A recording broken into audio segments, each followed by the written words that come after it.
Tumerejea kunako habari za udaku, mtazamaji wetu. Ni mama mzazi wa Kanumba ameibua hisia za watu mtandaoni baada ya kutoboa siri kifo cha mwanae Kanumba. Ni miaka mingi imepita. Sasa ni nini ambacho kimeibuka tena na mama huyu kuendelea kama headline? Karibu tufahamu kwa pamoja. Mama mzazi wa msanii maarufu wa filamu nchini Steven Kanumba, Flora Mtegoa, amegusa hisia za wengi baada ya kupatwa na uchungu mkubwa aliposhuhudia picha ya mwanae ikionyeshwa katika hafla ya faraja ya tasnia 2026 iliyofanyika katika viwanja vya Leaders Club jijini Dar es Salaam.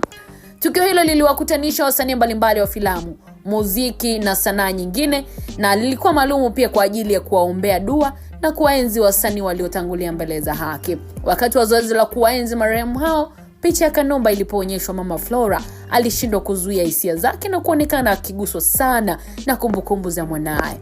Kanumba, nikukumbushe, alifariki dunia mwaka 2012 na bado anaendelea kukumbukwa kama mmoja wa waigizaji walioacha alama kubwa katika tasnia ya filamu nchini Tanzania. Miaka mingi baada ya kifo chake, kazi zake na mchango wake vinaendelea kuthaminiwa na mashabiki pamoja na wadau wa sanaa.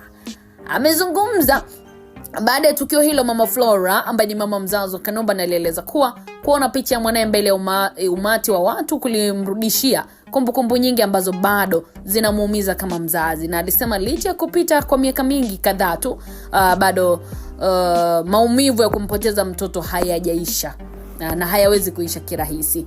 Tukio hilo, mtazamaji, lililogusa pia washiriki wengi waliohudhuria hafla hiyo, huku baadhi ya watu wakimfariji mama Flora na kumpongeza kwa namna alivyomlea Kanumba hadi kuwa mmoja ya wasanii waliotangaza jina la Tanzania kupitia filamu zake.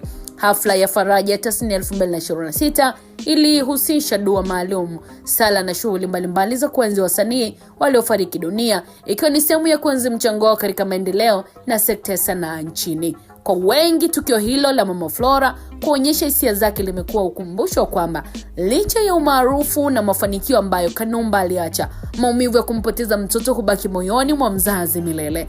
Hafla hiyo imeendelea kuonyesha umuhimu wa kuwakumbuka na kuwathamini wasanii waliokuwa watu wakubwa, lakini pia waliweka misingi na ukuaji wa tasnia ya burudani nchini Tanzania. Maoni yako moja kwa moja tasomeka wakati mwingine. Kwaheri kwa sasa.